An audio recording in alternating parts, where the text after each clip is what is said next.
تحریم میرے زوار کی دلہن بن کر بڑی حویلی جائے گی۔ میرے لیے اس سے زیادہ خوشی کی بات کیا ہو سکتی ہے؟ میر زوار نے تحریم کو چن کر میرا خون ہونے کا حق ادا کر دیا۔ یہ بولتے ہوئے رانیہ کی آواز پر خوشی کے آنسو غالب آ گئے۔ مجھے بھی میر زوار کے فیصلے سے بہت خوشی ہوئی ہے۔ خاندان میں بچیاں موجود ہوں تو پہلا حق انہی کا ہوتا ہے۔ معظم شاہ نے زعیم شاہ کو دیکھتے ہوئے اس پر چوٹ کی۔ میرے خیال سے سوچنے کا وقت کسی قسم کی حیل و حجت والی بات تو سر سے ہی نہیں ہے۔ ہم سب کو ہی رشتہ قبول ہے، تو پھر تم دونوں بتاؤ، شادی کی تاریخ طے کریں یا پہلے منگنی کی رسم کرنا چاہتے ہو؟ معظم شاہ نے مکتوم اور رانیہ کو مخاطب کیا۔ وہ دونوں ایک دوسرے کی طرف دیکھنے لگے۔ میرا مشورہ تو یہ ہے کہ جلد از جلد شادی کی تاریخ طے کر دی جائے۔ میر زوار کی بھی یہی خواہش ہے، بلکہ اس نے اصرار کیا ہے اس پر، کیونکہ وہ شادی میں تاخیر نہیں چاہتا۔ نگین نے میر زوار کی زبانی بات دہرائی۔ تحریم حیرت سے سوچ رہی تھی کہ میر زوار نے رشتہ بھیجا بھی تو اس کے لیے ایسا کیوں؟ میر زوار کے پاس نینا کو سبق سکھانے کے اور بھی بہت سے طریقے ہوں گے، پھر اس نے مجھے ہی کیوں چنا؟ وہ جتنا سوچ رہی تھی اتنی ہی پرسکون ہوتی جا رہی تھی۔ میر زوار کا سٹیٹس، اس کی شاندار پرسنالٹی، بے شمار دولت جائیداد اور سب سے بڑھ کر میر کا نینا پر اسے ترجیح دینا، اسے یہ سب کچھ بہت دلچسپ لگ رہا تھا۔ تحریم، تمہیں میر زوار کے رشتے پر کوئی اعتراض تو نہیں ہے؟ اگر تم نے اب کوئی بھی نکتہ اٹھایا بھی تو میں تمہاری ایک نہیں چلنے دوں گی۔ تمہارے بابا سبطین بھائی کو زبان دے چکے ہیں۔ رانیہ نے تحریم سے دو ٹوک انداز میں بات کرتے ہوئے کہا۔ موم، آپ کے لائق فائق بھتیجے سے شادی کے لیے کون کافر انکار کرے گا؟ انفیکٹ میں تو دل و جان سے راضی ہوں۔ وہ کھلکھلاتے ہوئے شرارتاً بولی۔ یہ تو بہت اچھی بات ہے، اللہ کا شکر ہے کہ تمہیں عقل تو آئی، ورنہ میری تو سوچ سوچ کر جان ہلکان ہو رہی تھی کہ کہیں تم اس رشتے سے بھی انکار نہ کر دو۔ موم، آپ تو بلا وجہ مجھ سے ناراض رہتی ہیں۔ وہ پروپوزل اس قابل ہی کہاں ہوتے ہیں کہ ان کے بارے میں سوچا جائے۔ میر زوار جیسا ایک بھی پروپوزل اب تک نہیں آیا تھا۔ جب مجھ میں کوئی کمی نہیں تو میں ایسے ہی کسی بھی ایرے غیرے کے پروپوزل پر کمپرومائز کیوں کر لیتی؟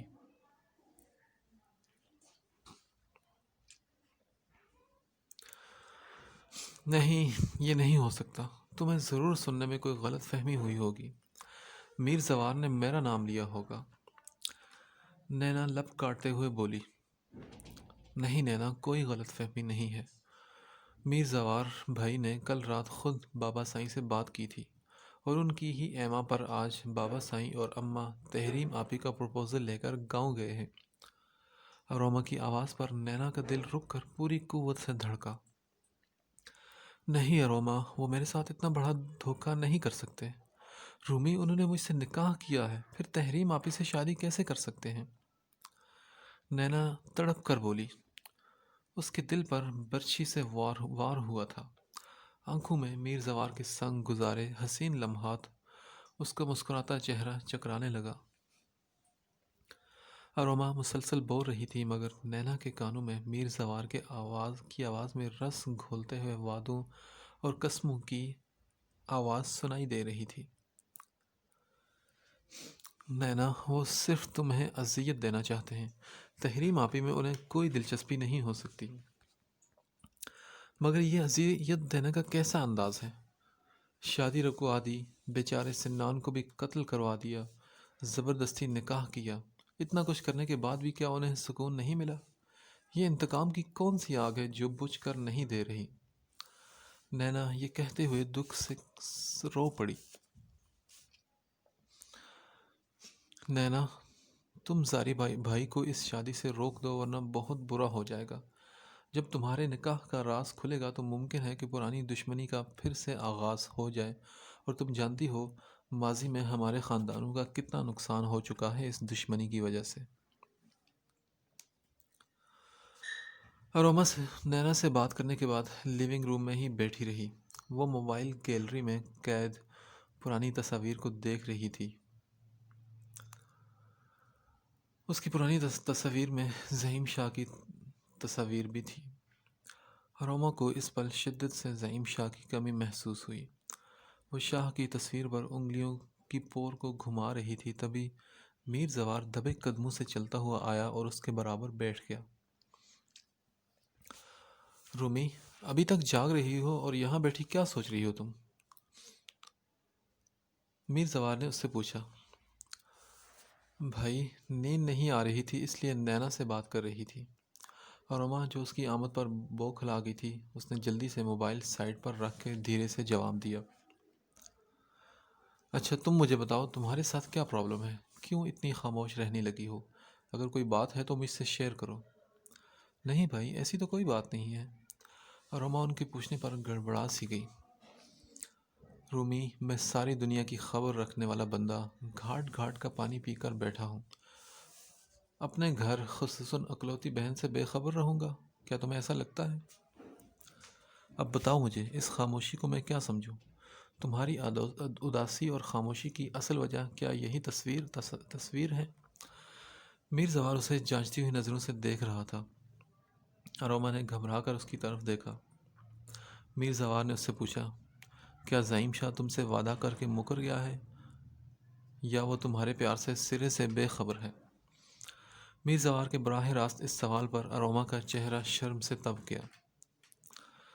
رومی، گھبرانے کی ضرورت نہیں ہے، میں تمہارا بڑا بھائی ہوں، اور بھائیوں کا کام صرف بہنوں پر بے جا پابندیاں عائد کرنا ہی نہیں ہوتا۔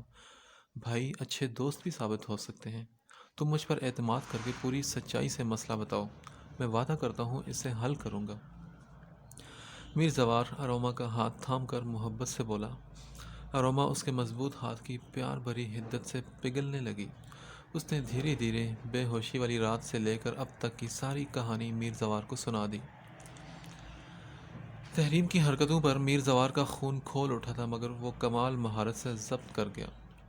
اس نے تمام حساب کتاب آنے والے وقت کے لیے اٹھا رکھے تھے، سو وہ خاموشی سے سنتا رہا۔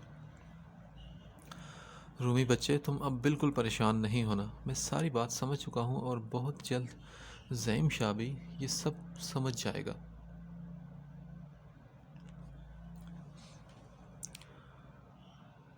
زار، آپ مجھ پر اتنا بڑا ظلم نہیں کر سکتے۔ میرا گناہ اتنا بڑا نہیں تھا جتنی بڑی سزا دے رہے ہیں آپ۔ میں آپ کو کیسے سمجھاؤں کہ میں آپ کے ساتھ کوئی دھوکہ نہیں کرنے والی تھی۔ میں نے پورے دل سے آپ کو چاہا ہے۔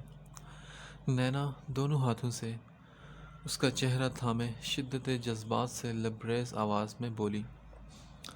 نینا سائیں، دھوکہ اور کیسے ہوتا ہے؟ آپ نے تو مجھے بیوقوف بنانے کے بعد سنان سے شادی کا پروگرام بنا لیا تھا، اور اگر میں بے خبر نہیں ہوتا تو تم نے اس سے نکاح بھی پڑھوا لینا تھا۔ آپ نے کیا سوچا تھا کہ میرے ساتھ کھیل کھیلنے کے بعد مجھ سے بچ کر نکل جاؤ گی؟ میں دھوکے بازوں کو تو قبر تک پہنچا کر آتا ہوں۔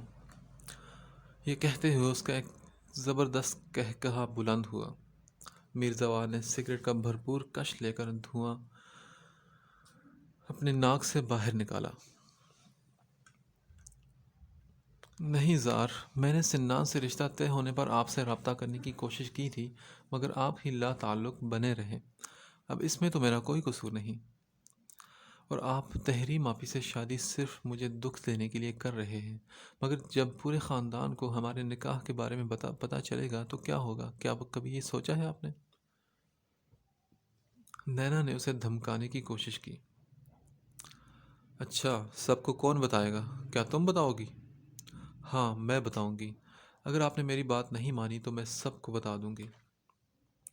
ٹھیک ہے، جاؤ شوق سے بتاؤ۔ تم اپنا یہ شوق بھی پورا کر لو، مگر تمہاری بات پر یقین کون کرے گا؟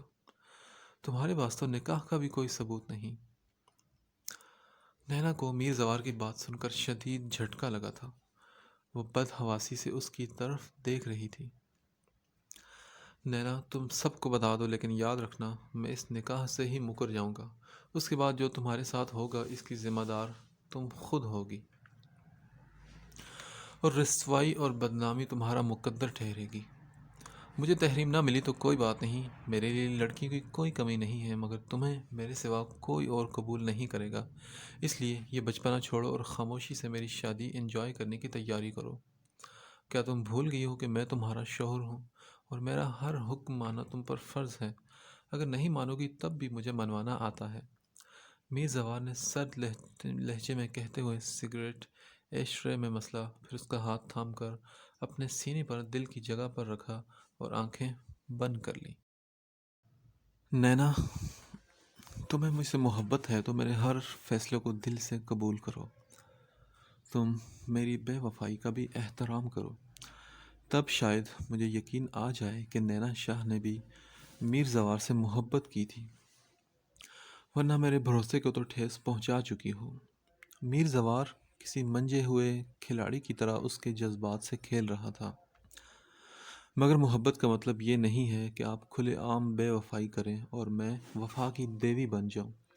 نینا اس کا ہاتھ جھٹک کر سخت لہجے میں بولی، ٹھیک ہے تو پھر نکاح نامہ تمہیں دے دیتا ہوں، کورٹ جاؤ، کیس فائل کرو، مجھ سے خلا کا مطالبہ کرو اور طلاق لے لو، تمہارے سر کی قسم اسی وقت طلاق دوں گا۔ وہ مخصوص لہجے میں اس کے سر پر ہاتھ رکھ کر دکھتی رگ دبا گیا۔ نینا نے تڑپ کر رحم طلب نظروں سے اسے دیکھا۔ بولو، کیا اپنے شوہر کے خلاف جا سکتی ہو؟ مجھ سے طلاق مانگو گی؟ وہ شرارت سے کہتے ہوئے درمیانی فاصلہ مٹا گیا، پھر اس کی کلائی جھپٹ کر اسے خود پر گرا لیا۔ میں ایسا کبھی نہیں کر سکتی، نینا بے بسی سے نظریں چراتے ہوئے بولی۔ میر زوار کا کہا بے ساختہ گونجا، زار، میں مر جاؤں گی، پلیز یہ شادی مت کریں۔ نینا اس کے سینے میں چہرہ چھپائے بے تحاشا روتے ہوئے دہائی دینے لگی۔ نہیں نینا، کوئی کسی کے لیے نہیں مرتا۔ جب تمہارے دھوکے کی خبر ملی تب مجھے بھی یہی لگا کہ میں مر جاؤں گا، مگر دیکھو کہ میں زندہ ہوں، ٹوٹ کر بکھرا، پھر مشکل سے ہی مگر سنبھل گیا۔ تمہیں بھی کچھ نہیں ہوگا۔ میر زوار پر اس کی التجا کا کوئی اثر نہیں ہوا۔ آج نینا کو اس کے نرم بے قرار لبوں کی سرسراہٹ کسی زہریلے بچھو کے ڈنک کی مانند محسوس ہو رہی تھی۔ اس کے بازوؤں کی سختی اور ان سختیوں کی سرور بخشتی نرمی دل کی راحت کا سبب بننے کے بجائے اسے پریشان کر رہی تھی۔ نینا کے سسکنے اور رونے پر میر زوار کا دل کٹتا رہا، مگر ضد جنون نے اسے اندھا کر دیا تھا۔ مردانہ انا کے سامنے پیار کی کومپل مرجھا کر رہ گئی۔ میر زوار نے اسے اپنی قدموں تلے بے دردی سے رون ڈالا۔ میر زوار، تم پاگل ہو گئے ہو؟ تم نے نینا سے نکاح کیا، پھر تحریم سے شادی کی کون سی تک ہے؟ میر جاذب شدید غصے کے عالم اس کے سامنے کھڑا تھا۔ میں نے نینا سے صرف نکاح کیا ہے، تحریم سے میں شادی کر رہا ہوں اور مجھے گھر سنبھالنے کے لیے بیوی کی ضرورت ہے۔ مرد ہوں، 2 کیا 4 شادیاں کر سکتا ہوں۔ مگر میر، اس معصوم کو برباد کر کے تمہیں کیا ملے گا یار؟ اس سے غلطی ہوگی مگر اس کا مطلب یہ نہیں کہ تم اسے اتنی بڑی سزا دو۔ کیا سنان شاہ کا قتل کروانے کے بعد بھی تمہارے دل کو قرار نہیں آیا؟ جاذب، اس نے غلطی کی ہے تو سزا بھی ضرور ملے گی۔ میں محبت اور نفرت دونوں کو پورے دل سے نبھانے کا قائل ہوں۔ نینا سے محبت کی ہے اس لیے وہ ابھی تک زندہ ہے، اس کا ہرگز یہ مطلب نہیں ہے کہ میں اسے کوئی سزا نہیں دیتا۔ مگر میر زوار، جو سزا تم اسے دے رہے ہو وہ موت سے بھی بدتر ہے۔ ایک لڑکی کے لیے اس سے بڑی کیا کوئی اور سزا نہیں ہو سکتی کہ اس کا شوہر اس کی موجودگی میں دوسری شادی کرے۔ جاذب، وہ ایسی ہی بھیانک سزا کی مستحق ہے۔ بہت سوچ سمجھ کر اس کے لیے میں نے اس سزا کا انتخاب کیا ہے۔ ایک پل میں جب وہ 1000 موت مرے گی تب مجھے سکون ملے گا۔ میر، اتنا بڑا ظلم مت کرو یار، وہ مر جائے گی۔ بے فکر ہو جاذب، مرنے نہیں دوں گا اسے۔ مجھے تمہاری سوچ پر افسوس ہو رہا ہے، تمہارے دل پر مہر لگی ہوئی ہے، ورنہ تم دیکھتے کہ اس کی کیا حالت ہے، وہ کس جان لیوا کرب سے گزر رہی ہے۔ میر جاذب نے اسے ملامت کی۔ تم نے اس سے ٹھیک ٹھاک ناراضگی دکھائی، اس نے تمہیں منانے میں کوئی کسر نہیں چھوڑی، تم نے اس کی شادی رکوا دی، اس سے زبردستی نکاح کیا۔ بات یہیں پر ختم ہو جانی چاہیے تھی، مگر تم تو اب حیوانیت پر اتر آئے ہو۔ جاذب، اس نے میرا پیار دیکھا تھا، اب میری حیوانیت بھی دیکھنے دو۔ میں بھی ایسے ہی حالات سے گزرا ہوں، وہ بھی گزرے گی تبھی میرے درد کو سمجھے گی۔ یہ دل صرف اسی کے نام پر دھڑکتا ہے، یہ دل اس کا ہے اور ہمیشہ اسی کا رہے گا۔ میں اپنی زندگی سے بڑھ کر اسے چاہتا ہوں، میرے دل میں اس کی جگہ کوئی نہیں لے سکتا۔ اس نے میرے دل میں گھر کیا ہے، اور جو دل میں گھر کر جائے انہیں گھر میں بسایا جائے یا نہیں، اس بات سے کوئی فرق نہیں پڑتا، کیونکہ دل میں ان کے مقام میں کوئی تبدیلی نہیں آ سکتی۔ مگر میر، یہ بے وقوفی اور پاگل پن کی انتہا ہے، تم اپنے ہاتھوں سے اپنی اور اس کی خوشیاں برباد کر رہے ہو۔ میر جاذب نے آخری کوشش کے طور پر اسے سمجھانا چاہا۔ نہیں جاذب، وہ پہلے ہی سب برباد کر چکی ہے، میں تو بس آخری کیل ٹھونک رہا ہوں۔ میر زوار نے پرسوچ نگاہیں دیوار پر جمائے گلاس میں موجود زہر ایک ہی سانس میں حلق سے نیچے اتارا۔ شادی کے روز تحریم سجی سنوری ہلکے سے گھونگھٹ میں سٹیج پر بیٹھی ہوئی تھی، اس کی دودھیا رنگت زرد اور سنہری نفیس زرق برق دوپٹے میں دمک رہی تھی۔ آج اس کی سج دج ہی نرالی تھی، ارد گرد رشتہ دار خواتین کا ایک ہجوم لگا تھا، مگر وہ عادت کے برخلاف بڑے سکون سے ہونٹوں پر مسکراہٹ سے جائے شوخ جملوں اور لڑکیوں کی ہلکی پھلکی چھیڑ چھاڑ انجوائے کر رہی تھی۔ شیرازی ولا کے لان میں مہندی کی رسم دھوم دھام سے جاری تھی۔ حویلی کے صدر دروازے پر تازہ گلابوں کی پتیاں نچھاور کر کے میر فیملی کا پرتپاک استقبال کیا جا رہا تھا۔ مکتوم شاہ نے گرم جوشی سے میر سبطین کو گلے سے لگایا۔ میر جاذب بھی رسمی سی مسکراہٹ کے ساتھ سب سے مل رہا تھا۔ خدا خدا کر کے تمام رسموں کا سلسلہ ختم ہوا اور کھانے کا دور شروع ہوا۔ کھانے سے فارغ ہونے کے بعد اروما ڈھونڈتی ہوئی عروش کے پاس چلی گئی۔ خالہ جان، نینا اپنے کمرے میں جاگ رہی ہے کیا میں اس کے پاس چلی جاؤں؟ وہ میوزک کے شور کے سبب قدرے اونچی آواز میں بولی۔ ضرور جاؤ بیٹا، اور کوشش کرنا کہ اسے بھی تیار کروا کر یہاں لے آؤ۔ میری تو وہ سنتی ہی نہیں، کچھ دنوں سے بخار کیا ہوا کمرے کی ہو کر رہ گئی ہے، اب باہر نکلتی ہی نہیں ہے۔ تمہیں کچھ سمجھاؤ بیٹا، بہن کی شادی ہے، مجبوراً ہی صحیح شرکت تو کرے۔ اوکے خالہ جان، میں اس سے بات کرتی ہوں، میری بات وہ ضرور مانے گی۔ اروما انہیں تسلی دے کر حویلی کے اندرونی حصے کی طرف چل پڑی۔ نینا، تم نے اپنی کیا حالت بنا رکھی ہے؟ جب زاری بھائی کو تمہاری کوئی پرواہ نہیں تو تم کس بات کا ذوق منا رہی ہو؟ رومی، میں مر جاؤں گی، مجھ سے یہ تماشا نہیں دیکھا جا رہا۔ نینا اروما سے لپٹ کر رونے لگی۔ الجھے بکھرے بال، آنکھوں کے گرد ہلکے، چہرے کی رنگت میں زردیاں کھنڈی تھی۔ نینا، میں تمہارا دکھ سمجھ سکتی ہوں، مگر وہ اس قدر سنگ دل ہو رہے ہیں تو اس کا مطلب یہ نہیں کہ تم خود کو روگ لگا لو۔ خود کو سنبھالو نین، تمہیں کمزور نہیں پڑنا چاہیے۔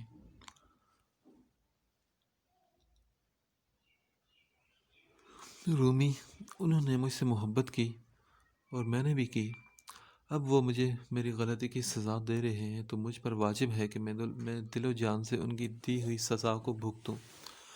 وہ اب میرے پاس لوٹ کر نہیں آئیں گے، مگر مجھے یقین ہے کہ وہ صرف میرے ہیں، میری باقی ساری زندگی کے لیے یہی یقین بہت ہے۔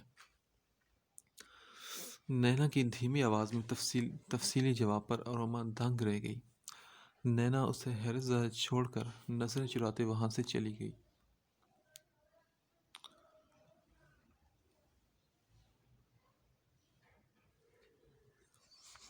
دوسری جانب جہاں تحریم اور میر زوار کے نکاح ہو جانے پر ایک طرف رانیہ سمیت پورا گھرانہ مسرور تھا، وہیں زعیم کے سر پر بھی ایک بوجھ اتر سا گیا تھا، وہ بھی انتہائی خوش دکھائی دے رہا تھا۔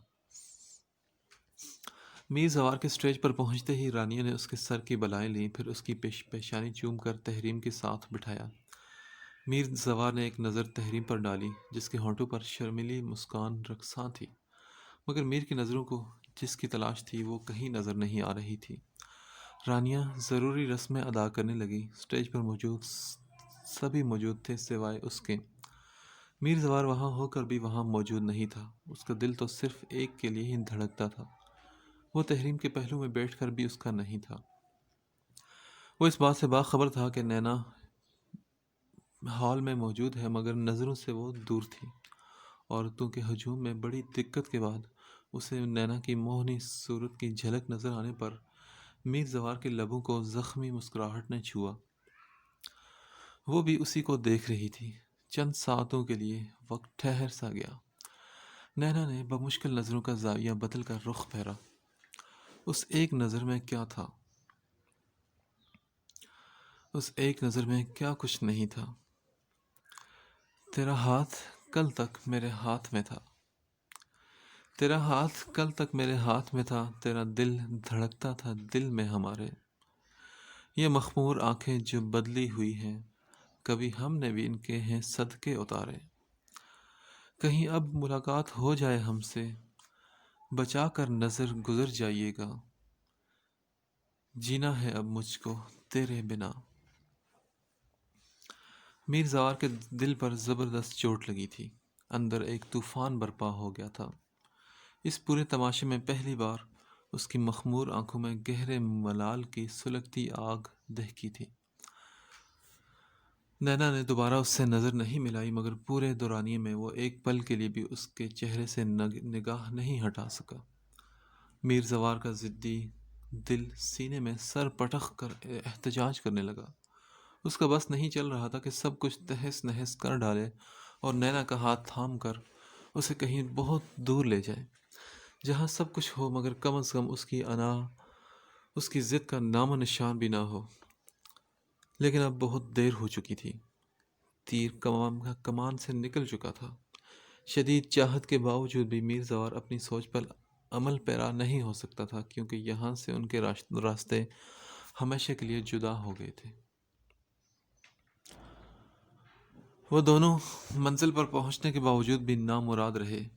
ایک کھیل نینا شاہ نے کھیلا تھا اور ایک کھیل میر زوار نے کھیلا، مگر مات دونوں کا مقدر ٹھہری۔ دوستو، یہاں سے میر زوار کی تحریم سے یوں اچانک شادی کی وجہ جاننے کے لیے ہم اس کہانی کو چند ماہ پیچھے لے جاتے ہیں، جب ایک روز میر زوار رانیہ کے بلاوے پر گاؤں جاتا ہے۔ میر سائی کہاں ہے؟ رانیہ نے بڑی سی چادر اتار کر ملازمہ کو تھمائی اور کرینے سے دوپٹہ سر پر سجاتے ہوئے ملازمہ سے پوچھا، وہ اپنے کمرے میں ہے، کیا انہیں بلا کر لاؤں؟ نہیں، تم رہنے دو، میں خود ہی چلی جاتی ہوں، اور دیکھنا جب تک ہم روم میں ہیں کوئی بھی اوپر نہیں آنا چاہیے۔ رانیہ نے اسے حکم دیتے ہوئے آگے بڑھ گئی۔ وہ میر کے کمرے میں داخل ہوئی تو میر سوار انہیں دیکھتے ہی صوفے سے اٹھا اور دونوں بازو پھیلائے ان کی جانب بڑھا۔ میر سائیں، آج میں تمہارے پاس ایک بہت خاص کام سے آئی ہوں۔ رانیہ جھجکتے ہوئے بولی۔ جی پھپھو، بولیں، آپ حکم کریں۔ میر، جو میں تم سے کہنے جا رہی ہوں، ہو سکتا ہے تمہارے لیے ایسا کرنا مشکل ہو، مگر ناممکن نہیں ہے، اور مجھے یقین ہے کہ تم اپنی پھپھو کا مان کبھی نہیں توڑو گے۔ میر زوار اپنی جان دے سکتا ہے مگر اپنی پھپھو سائیں کا مان نہیں توڑ سکتا۔ میر زوار نے انہیں تسلی دی۔ میر سائیں، مجھے تم پر پورا یقین ہے، تم میر سجاول کی اولاد ہو، ان سے مختلف نہیں ہو سکتے۔ میر سائیں، تم میری تحریم کا ہاتھ تھام لو، میں اس کے لیے بہت پریشان ہوں۔ وہ خاندان کی لڑکیوں میں سب سے بڑی ہے، مگر اب تک اس کی شادی کا معاملہ نہیں بیٹھ سکا۔ ہر رشتے سے انکار ہر لڑکے میں نقص نکالتی ہے۔ وہ بیوقوف ہے، مگر میں تو عقل رکھتی ہوں نا۔ اس کی عمر نکل جائے گی، پھر اس کے لیے اس کے جوڑ کا رشتہ ملنا مشکل ہو جائے گا۔ وہ تمہارے پروپوزل کے لیے انکار نہیں کر سکے گی، کیونکہ اسے میرے میر سائیں کے لیے انکار کرنے کی وجہ ڈھونڈنے سے بھی نہیں ملے گی۔ تم دونوں چھوٹے سے تھے تب سے یہ بات میرے دل میں تھی، مگر میں زبان پر کبھی نہیں لائی، صرف تمہاری وجہ سے، کیونکہ بڑے ہونے کے بعد بچوں کے دل اور دماغ کہاں ٹھہر جائیں کچھ پتہ نہیں ہوتا۔ مگر آج اس لیے کہہ رہی ہوں کیونکہ میں جانتی ہوں کہ تمہاری دلچسپی کہیں اور نہیں ہے۔ رانیہ سادگی سے کہتے ہوئے میر زوار کے دل کی دنیا کو زیر و زبر کر گئی۔ وہ گمسم سی کیفیت میں انہیں دیکھے جا رہا تھا۔ میر، کیا تم کہیں کمیٹڈ ہو؟ نہیں، نہیں پھوپھو۔ تمہیں اس رشتے پر کوئی اعتراض تو نہیں ہے نا میر؟ پھوپھو سائیں، مجھے سوچنے کے لیے کچھ وقت درکار ہے۔ میں پوری کوشش کروں گا کہ آپ کا مان نہ ٹوٹے۔ جیتے رہو بیٹے، سوچ لو پھر مجھے بتا دینا۔ میں بے صبری سے انتظار کروں گی، مگر اسے میرا حکم سمجھو یا گزارش، خاندان میں کسی سے بھی اس کا ذکر مت کرنا، انکار کی صورت میں بھی نہیں، کیونکہ ایسا کرنے سے میری تحریم کے دل کو ٹھیس پہنچے گی۔ رانیہ اسے پابند کرتے ہوئے اپنی فکرات اس کے دامن میں ڈال کر پرسکون ہو گئی۔ میر زوار نے پھر ان کے ساتھ بے حد خوشگوار موڈ میں لنچ کیا اور شام تک وہ اس کے ساتھ رہیں۔ ڈنر کے بعد وہ انہیں خود شیرازی ولا چھوڑ کر آیا۔ میر زوار شیرازی ولا سے واپس اپنے کمرے میں پہنچ کر بے حال سا ہو کر صوفے پر گرنے کے انداز میں ڈھہ گیا۔ وہ پورا دن کس کشمکش میں گزرا تھا یہ وہی جانتا تھا۔ وہ رات بھر سگریٹ پر سگریٹ پھونکتا رہا۔ صبح صادق سے پہلے اپنے دل کی آواز کو دبا کر وہ ایک نتیجے پر پہنچ چکا تھا۔ اس نے اپنی پہلی اور آخری محبت کو عزیز از جان رشتے کا مان رکھنے کے لیے قربان کر دینے کا فیصلہ کر لیا تھا۔ نینا اس کے دل پر حکمرانی کر رہی تھی، مگر وہ رانیہ کے احسانات کیسے بھول جاتا، جو اس کی زندگی کے تنہا سفر میں ہر موڑ پر کسی گھنے سایہ دار درخت کی طرح چھاؤں بنی رہی تھی۔ اپنی محبت کی بقا کے لیے سندان شاہ کو قتل کروانے والا سنگ دل میر زوار اپنے عزیز رشتوں کے لیے بھی دل میں انتہائی نرم گوشہ رکھتا تھا۔ اس نے بڑے حوصلے کے ساتھ قسمت کے اس فیصلے سے سمجھوتا کر لیا تھا کہ اس کے دل کی دنیا کو ویران ہی رہنا ہے۔ والدین سے بچھڑنے کے بعد اس کی زندگی میں روشنی کی کرن بن کر شامل ہوئی تھی نینا، مگر ایک بار پھر زندگی اس کے لیے ایک بند گلی کے گھور اندھیرے میں ڈھونڈ لائی تھی۔ اس نے آنکھوں میں نمی لیے تلخ مسکراہٹ کے ساتھ تحریم سے شادی کا فیصلہ کر لیا۔ ماں باپ کے گزر جانے کے بعد جس ہستی نے اس کی شخصیت کو توڑ پھوڑ سے بچایا تھا، وہ انہیں کسی صورت مایوس نہیں کرنا چاہتا تھا۔ وہ صوفے کی پشت سے سر ٹکائے ہاتھوں کی لکیروں کو بغور دیکھ رہا تھا۔ آنکھوں سے نمکین پانیوں کے قطرے بہہ کر شیو میں گم ہونے لگے۔ دنیا بھر سے ٹکر لینے والا میر زوار خونی رشتے کے سامنے خاموشی سے گھٹنے ٹیک گیا۔ اروما نے تو بڑی حویلی پہنچتے ہی شدید سر درد کا بہانہ بنا کر اپنے روم کا رخ کیا۔ میر حنین کی بیگم تانیہ اور ان کی بیٹی ماہین ہی بے خبری کے سبب دروازہ رکائی اور دیگر رسموں میں پیش رہیں، کیونکہ میر حنین شادی سے 2 روز قبل ہی ان کے ساتھ پاکستان پہنچے تھے۔ رسم سے فارغ ہونے کے بعد ان سب کو اسے میر زوار کے بیڈ روم میں چھوڑ کر گئے 1 گھنٹہ گزر چکا تھا، مگر اب تک میر زوار کی آمد کے آثار دور دور تک نظر نہیں آ رہے تھے۔ تحریم کا غصے سے پارا دھیرے دھیرے ہائی ہونے لگا۔ ویسے تو میر زوار کا روم آرائشوں سے لیس تھا، مگر حجلائے عروسی کہلانے میں ناکام ہو رہا تھا۔ سینٹر ٹیبل پر سوائے بڑے سے فلاور بکٹ کے علاوہ ایک پھول کی پتی بھی موجود نہیں تھی۔ تحریم کو میر زوار کی بے توجہی پر رہ رہ کر غصہ آنے لگا، مگر پھر اسے میر اور نینا کے دلوں پر گزرنے والی قیامت کا خیال آیا تو قدرے پرسکون ہو کر بیڈ سے نیچے اتر آئی۔ وہ آئینے کے سامنے کھڑی اپنے دلکش سراپے کو مختلف زاویوں سے دیکھ کر خوش ہو رہی تھی۔ وقت گزاری کے لیے کچھ تو کرنا تھا نا، سو پورے کمرے میں گھوم کر میر زوار کے استعمال میں آنے والی ہر ایک شے کا جائزہ لینے لگی۔ رات اپنے آخری مراحل میں داخل ہوئی تو اس کے صبر کا پیمانہ لبریز ہو گیا۔ وہ جو غصے میں پیچ و تاب کھاتی یہاں سے وہاں ٹہلنے لگی، پھر تھک ہار کر واپس بیڈ پر آ بیٹھی اور پھر نہ جانے کب بیڈ سے ٹیک لگائے بے خبر سو گئی۔ ایک کھٹکے کی آواز پر اس کی آنکھ کھلی۔ اس کی نظر سیدھے دیوار پر موجود گھڑی پر گئی۔ گھڑی کی سوئیاں صبح کے 10 بجا رہی تھی۔ تحریم کو میر زوار کی بے حسی پر جی بھر کر رونا آیا۔ میر زوار بھرپور تیاری کے ساتھ ڈریسنگ روم سے نکلا۔ اس پر ایک نگاہ ڈال کر وہ دروازے کی جانب بڑھ گیا۔ تحریم سرعت سے بیڈ سے اتری اور شرارہ سنبھالتی گرتی پڑتی اس تک پہنچی۔ میر زوار، میں رات بھر آپ کا انتظار کرتی رہی، آپ کہاں رہ گئے تھے؟ وہ بمشکل اپنے لہجے کو نارمل رکھتے ہوئے نرمی سے بولی۔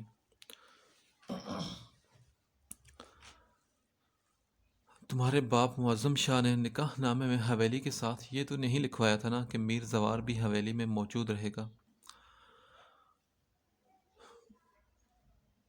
وہ سنجیدگی سے کہتے ہوئے پلٹا۔ تحریم اس کے سپاٹ لہجے پر پریشان ہو گئی۔ میر زوار، میں نے یا میرے ڈیڈ نے تو ان سے ایسا کرنے کے لیے نہیں ایسا کہا تھا۔ انہوں نے اپنی مرضی سے حق مہر میں یہ لکھوایا تھا۔ ہماری شادی کی پہلی رات تھی اور پہلی رات ہی آپ نے مجھے کسی اور کی غلطی کی سزا دے دی۔ وہ بولتے بولتے رونے لگی۔ انتظار کرتے کرتے تمہاری زندگی کی آخری رات ہو جائے تب بھی میں تمہارے پاس نہیں ہوں گا۔ اس انسان نے تمہاری خوشیوں سے زیادہ اس حویلی کی اہمیت کو گردانا ہے۔ وہ حویلی تمہارے نام ٹرانسفر ہو جائے گی۔ اب جا کر اسے کہہ دینا کہ حویلی مجھے مل گئی ہے، حویلی والا کبھی نہیں مل سکے گا۔ وہ اکھڑ پن سے کہتا تحریم کو بت بنا گیا۔ تحریم بی بی، حویلی کے ساتھ ساتھ شادی مبارک ہو۔ وہ دھیرے سے اس کا گال تھپتھپا کر چلا گیا۔ کراچی کے 5 اسٹار ہوٹل میں ولیمے کی تقریب عروج پر تھی، مگر یوں لگ رہا تھا جیسے یہ تقریب صرف خانہ پوری کے لیے منعقد کی گئی ہے، کیونکہ اس تقریب کی سب سے عجیب و غریب بات یہ تھی کہ ولیمہ سیرمنی سے دولہا ہی غائب تھا۔ منسٹر میر زوار صاحب کا ضروری کام کا بہانہ بنا کر صبح کی پہلی فلائٹ سے بیرون ملک روانہ ہو چکے تھے۔ شرازی فیملی ایک دوسرے سے منہ چھپائے پھر رہی تھی، مگر حق مہر کے وقت معظم شاہ کی حرکت کے باعث کسی میں بھی میر سبطین یا ان کی فیملی سے باس پرس کرنے کی ہمت نہیں تھی۔ تحریم دلہن کے روپ میں کڑے تیور لیے بیٹھی تھی۔ رانیہ مہمانوں سے ملتی ملاتی اس کے پاس آ گئی۔ کہو میری جان، کیسی ہو؟ رانیہ اس کی ٹھوڑی کو دھیرے سے چھو کر اوپر کرتے ہوئے بولی۔ آپ لوگوں کی میری پرواہ ہے؟ کیوں بیٹے، کیا ہوا ہے؟ اتنی انجان نہیں ہے جتنا بن رہی ہیں۔ شاہ صاحب نے میری زندگی میں زہر گھول دیا ہے۔ تحریم، کیا ہو گیا ہے؟ وہ بڑے ہیں، تم اتنی بدتمیزی سے ان کا ذکر کرو گی؟ ہم سب مان رہے ہیں کہ انہوں نے حد کر دی، مگر میں پھر بھی تمہیں اس بات کی اجازت نہیں دوں گی کہ تم لمٹس کراس کرو۔ رانیہ غصے سے بولی۔ ان کی وجہ سے آپ کا لاڈلا بھتیجا میرے منہ پر تمانچہ لگا گیا اور آپ مجھے لمٹ سمجھا رہی ہیں؟ آپ نے ایسی کوئی دلہن دیکھی ہے جس کے دولہے نے اپنے ہی ولیمے کا بائیکاٹ کر دیا ہو؟ تحریم نے بھرائی آواز میں شکوہ کیا۔ بیٹے تم دل چھوٹا مت کرو، وہ گرم دماغ کا انسان ہے، ابھی غصے میں ہے، جب غصہ اترے گا تو واپس آ جائے گا۔ اس کا دل بہت نرم ہے، زیادہ دیر تک خفا نہیں رہتا۔ رانیہ نے اسے تسلی دی۔ 10 دن بعد میر زوار کی آمد ہوئی۔ کیا میں پوچھ سکتی ہوں کہ آپ کہاں سیر و تفریح کے لیے گئے تھے؟ تحریم ٹاول سے بال خشک کرتے ہوئے واش روم سے باہر نکلی تو اسے وارڈ روم میں موجود لاکر میں سر گھسائے فائلز الٹ پلٹ کرتے پایا۔ میر زوار نے سنی انسنی کرتے ہوئے اپنی توجہ فائلز پر رکھی۔ میر سائیں، میں آپ سے بات کر رہی ہوں۔ ہاں میں سن رہا ہوں، بولو۔ سن رہے تو جواب بھی تو دیں۔ تم یہاں کیا کر رہی ہو؟ گاؤں نہیں گئی؟ حویلی تمہارے نام کی ہے، وہی تمہاری ملکیت ہے اور اب تمہیں وہیں رہنا ہے۔ اس کے علاوہ میں نے تمہیں میری کسی جائیداد پر یا مجھ پر کوئی حق نہیں دیا، اس لیے تم یہاں نہیں رہ سکتی۔ معظم شاہ سے کہو کہ تمہیں یہاں سے لے جائے۔ وہ تحریم کی بات کو یکسر نظر انداز کرتے غصے سے بولا۔ میر، میں آپ کے ساتھ بھاگ کر نہیں آئی ہوں، آپ نے ہزاروں لوگوں کے بیچ مجھے اپنایا ہے، حق تو مجھے آپ کو دینا ہی پڑے گا، مگر اس سے پہلے میرے سوالوں کا جواب بھی آپ ہی دیں گے۔ وہ اپنے مخصوص اکھڑ لہجے میں فخر سے بولی۔ آپ ولیمہ چھوڑ کر کیوں گئے تھے؟ آپ کو میری اور میری فیملی کی اتنی بڑی انسلٹ کرنے کا حق کس نے دیا تھا؟ پہلے تم مجھے یہ بتاؤ کہ تمہیں نینا اور میر جاذب کے درمیان ہونے والی گفتگو کی ویڈیو بنانے کا حق کس نے دیا تھا، اور اس ویڈیو کو مجھ تک پہنچانے کا حق کس نے دیا تھا؟ اس کے لہجے پر میر زوار کا دماغ گھوم گیا تھا۔ وہ زوردار آواز میں وارڈروب بند کر کے اس کی طرف پلٹا۔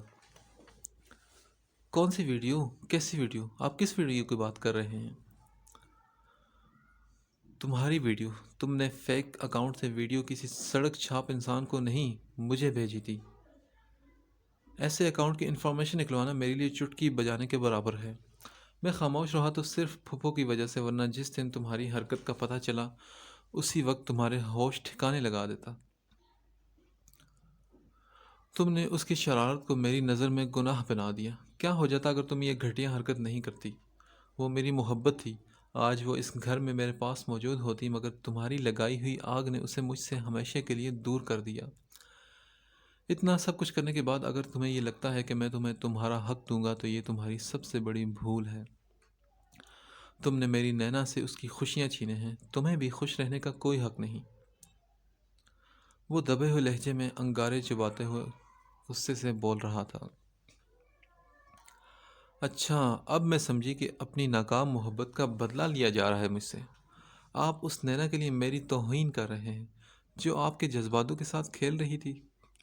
میں نے تو اس کی حقیقت دکھائی اور میں ہی بری بن گئی۔ آپ کو تو میرا شکر گزار ہونا چاہیے تھا کہ میں نے صحیح وقت پر آپ کی آنکھیں کھول دیں، مگر بھلائی کا تو زمانہ ہی نہیں ہے۔ نینا کے ذکر پر تحریم کا حلق تک کڑوا ہو چکا تھا۔ تم کتنی بھلی اور کتنی ہمدرد ہو اس کا مجھے بخوبی اندازہ ہے۔ تم کبھی کسی کی سگی نہیں ہو سکتی تحریم، وہ نفرت سے کہتا ہوا دروازے کی طرف بڑھا۔ اب آپ کہاں جا رہے ہیں؟ تحریم بآواز بلند چلائی۔ میر زوار ضبط کرتا ہوا واپس اس کے پاس آیا۔ یہ تمہیں بتانا ضروری نہیں سمجھتا، اور کان کھول کر سن لو۔ آئندہ مجھ سے نظر ملا کر یا اونچی آواز میں بات کرنے سے پہلے 10 بار سوچ لینا۔ میں ان آنکھوں کو نکال لوں گا اور تمہاری زبان کھینچ کر گلے سے لپیٹ دوں گا۔ میرے پاس اس لہجے میں بات کرنے والوں کی یہی سزا ہے۔ وہ اس قدر دہشت ناک لہجے میں بولا کہ تحریم کی زبان تالو سے چپک کر رہ گئی۔ وہ خوف زدہ نظروں سے میر زوار کی چوڑی پشت کو تکنے لگی۔ وہ کمرے سے نکل کر جا چکا تھا، مگر تحریم وہیں کھڑی سوچوں میں گم تھی۔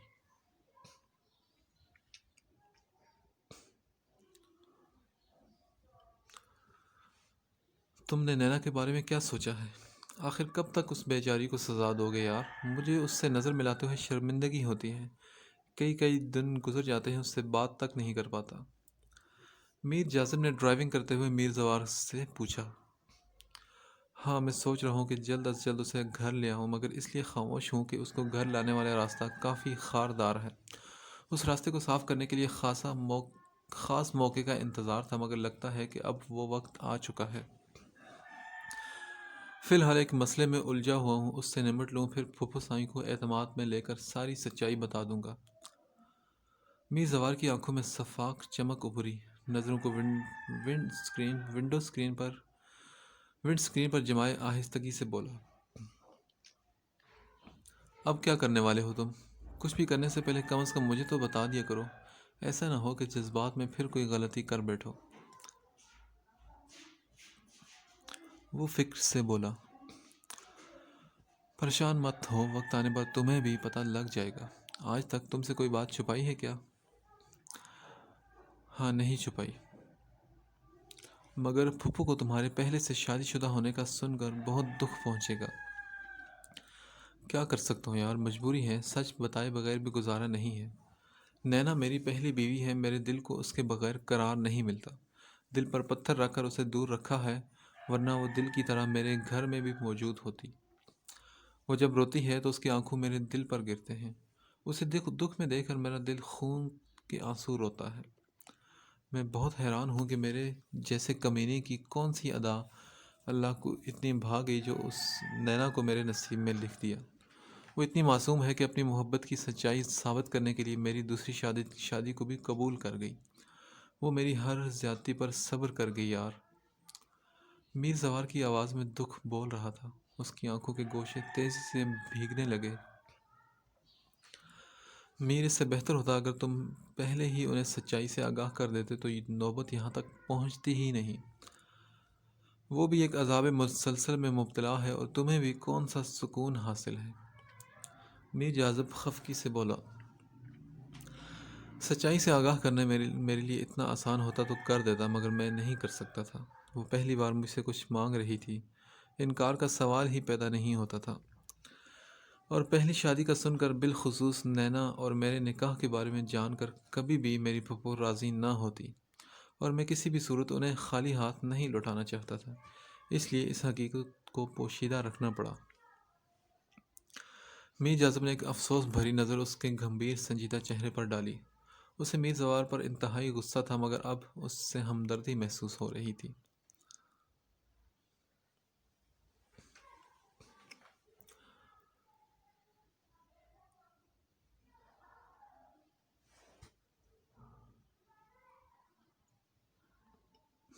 تحریم بے خوابی کے سبب سینے تک کمفرٹر اوڑھے لیٹی ہوئی چھت کو گھور رہی تھی۔ کمرے میں نائٹ بلب کی مدھم سی روشنی پھیلی ہوئی تھی۔ اسلام آباد کی ٹھنڈ کو ہیٹر کی گرمی نے کسی حد تک کنٹرول کیا ہوا تھا۔ رات کے 1 بجے میر زوار نے کمرے میں قدم رکھا۔ اس کی سیدھی نظر بیڈ پر موجود تحریم پر گئی۔ تحریم فوراً سے پیشتر اٹھ کر بیٹھ گئی۔ سویٹ ہارٹ، تم ابھی تک سوئی نہیں؟ میر زوار دل موہ لینے والی مسکراہٹ سے جائے دھیرے دھیرے چلتا ہوا بیڈ کے سرہانے تک پہنچا اور اس کے نزدیک ہی بیٹھ گیا۔ یقیناً تم میرے انتظار میں جاگتی رہی ہوگی، مگر موسم انتہائی سرد ہے، میرا انتظار مت کیا کرو، تم آرام سے سو جایا کرو۔ وہ بیڈ پر اس کے نزدیک بیٹھ گیا، پھر دھیرے سے اس کا گال چھو کر بولا، مجھے یہاں قید کر کے کیا ثابت کرنا چاہتے ہیں؟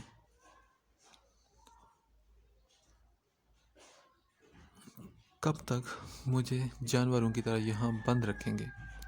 آپ نے تو مجھ پر زندگی تنگ کر دی ہے۔ مجھے آپ کی عزائم کی خبر لگ جاتی تو میں ہرگز آپ کے ساتھ نہ آتی۔ وہ اس کا ہاتھ جھڑک کر حلق کے بل چلائی، تم تو میری سوچ سے بھی بڑی جھوٹی نکلی ہو۔ شاندار گھر، آرام دہ زندگی جینے کی ہر سہولت یہاں موجود ہے، پھر بھی تم خوش نہیں ہو تو یہ تمہارا قصور ہے۔ میر دراز بستر پر نیم دراز ہوتے ہوئے مزے سے بولا، یہ ایک خوبصورت جیل ہے اور قید میں کوئی خوش نہیں رہ سکتا، چاہے قید خانہ کتنا ہی شاندار کیوں نہ ہو۔ وہ غصے سے بولی تو میر زوار کے لبوں پر ایک جاندار مسکراہٹ ابھری۔ میر زوار نے اسلام آباد پہنچنے کے بعد اس گھر کے تمام لینڈ لائن فون ڈسکنیکٹ کروا دیے تھے۔ اس کا موبائل بھی اپنے پاس رکھ لیا تھا۔ گھر کے کسی بھی ملازم کو اس سے مخاطب کرنے یا اس کے سوال کا جواب دینے کی اجازت نہیں تھی۔ سیکیورٹی گارڈز کو بھی سختی سے ہدایت کی گئی تھی کہ تحریم کو باہر نکلنے کا موقع نہ ملے۔ وہ تمام انتظامات کرنے کے بعد پورا ہفتہ غائب رہا تھا۔ نینا کی حقیقت آپ کے فائدے کے لیے آپ کے سامنے لائی تھی، میرا دوسرا کوئی مقصد نہیں تھا۔ اگر اس سے اتنی ہی محبت تھی تو اسی سے شادی کر لیتے۔ میری زندگی برباد کیوں کی آپ نے؟ آخر کس بات کی سزا دے رہے ہیں آپ؟ میں نے آپ کا کیا بگاڑا ہے؟ تحریم غصے سے آپے سے باہر تھی۔ بند کرو یہ ڈرامہ، یہ جھوٹے آنسو۔ تمہیں بلا وجہ قید تو نہیں دی، اس لیے دی ہے کہ تم فرصت سے بیٹھ کر سوچو کہ تم نے کتنی زندگیاں خراب کی ہیں اور کتنے لوگوں کو روگی بنا دیا ہے۔ یہ تمہاری سزا کا پہلا دور ہے، اور آخری دور کی شروعات میں ہی تم اپنے ہر گناہ، ہر زیادتی کا اپنے منہ سے اعتراف کرو گی۔ میر زوار نے بلند آواز میں دھاڑ کر اسے خاموش کروا دیا، پھر ایک نگاہ غلط ڈالے بغیر روم سے باہر چلا گیا۔ تحریم کا دل کیا کہ اپنے سر کے بال نوچ دے۔ اس محل نما قید خانے میں اس کا دم گھٹا جا رہا تھا۔ اندیشوں نے نیندیں حرام کر دی تھی کہ نہ جانے اب وہ اس کا کیا حشر کرنے والا ہوگا۔